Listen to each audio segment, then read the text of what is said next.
20 in 1978. I was born here in Zanzibar. Okay. So I'm here since that time. Okay. So I'm almost 53 years now. Okay. No, 43 years. 43 years? All right. And we heading where? To the slave chamber. To the slave chamber. So please watch the This is- steps, mind your head. This is this downstairs. Let me hold up, my man. Let me get a couple of words. You see this right here? Read that.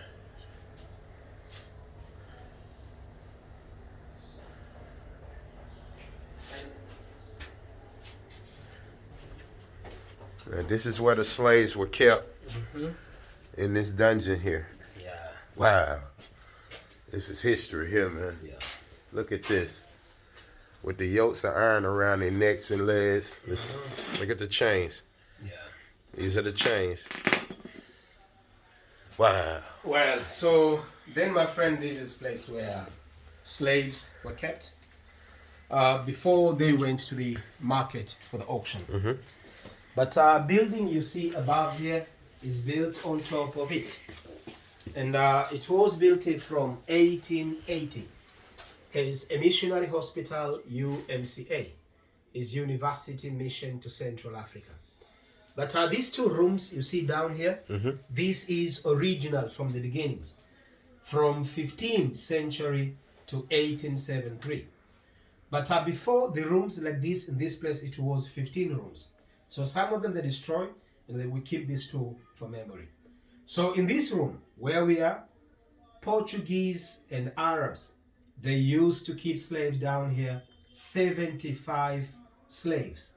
In this room. Yeah, women and children here. How it look now. This is where they were. Yeah, this is where it was. God, and now the next room there, 50 people, only men's. And many of them, they died here for starvation, suffocation, and kind of disease. And also, they stayed down here for 2 days without eating the drinks. It was just to test them how strong they are. Mentally breaking them. Yeah, and then after 2 days, those are strong enough, they bring them to the market for the auction, and after making auction, they're sending to different countries. So, let me question. Now, with you telling me they kept people down here 2 days with no eating and everything, did they use that as a tool when they brought the slaves that was able to sustain, make it through all that treatment? Did they use that as a tool up to sell them like, hey, he made it through, he's a strong one? Yeah. Oh my Yeah. God. Yeah. God. Yeah. Damn. And then the passage, you see down here, those days, this place, it was very close to the ocean. Then Portuguese, they made a channel from the sea. When high tide came, the sea water, it was coming through here, and our slaves, they use it as a toilet. So when it's low tide, they spend here the toilet here. When it's high tide came, the water came to flush it out. That's why sometimes many people die from diarrhea and cholera, because sometimes they drink the dirty water, they get disease and die. And all who die here, they take all dead bodies and they throw away the sea. They were not bury them.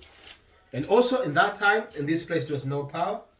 It was dark for whole days, but few lights, it came through the little holes. And our slaves, they were here. All of them, they were chained by the ankles chain. When they go outside, they wear by the neck chain too. Yeah, a yoke and iron. Yeah. And also, they use the women sometimes like a concubines. Because the Arabs, they're allowed to marry 4 wives and also to have another one. So they can do them like for sexuality, and when they get child with them, they just kill. Something they would charge you today for in your court system if you treated women like that. You would have, it's a crime today. Yeah. But they was doing this so randomly that it wasn't even, they didn't have to reach any repercussions behind the acts at all. Like sad, man. and no one escaping here. So this is like the door of the no return. Yeah, and they have that in Ghana, right? In Ghana, yeah. Yeah, So if you go, you go. If you remain, you remain here. No one go back to the land. And now when they were here, they just split the family and never see your family. That's like this. It's terrible. I mean, yeah, it's very Yeah, terrible, man. I mean, it is very sad. yeah, you know, I mean, because, you know, even though today we're not, you know, dealing with these same conditions, but trust me, they still have those shackles and those yokes around our neck mentally. Yeah, You get what I'm saying? I agree on you because even if we're talking about human traffic, so it's kind of it. So in our world nowadays, you can't find people hang with a chain, but still, Yeah, people mentally, yeah, mentally, yes, yes, yeah, and it's going on in the United States too. I mean, it's just becoming in another way around. Correct. Yeah, they're doing it in another way.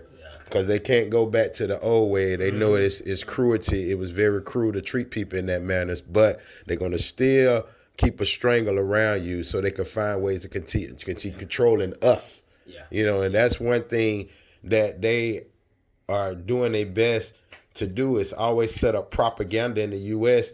to paint a picture of Africa as being more like a war-torn, you know what I mean, kids with flies all around their mouth. And that's the images that they give us. So that's probably one of the reasons is that a lot of people haven't traveled back because they put that image. And us as people, we attract to image, what we see.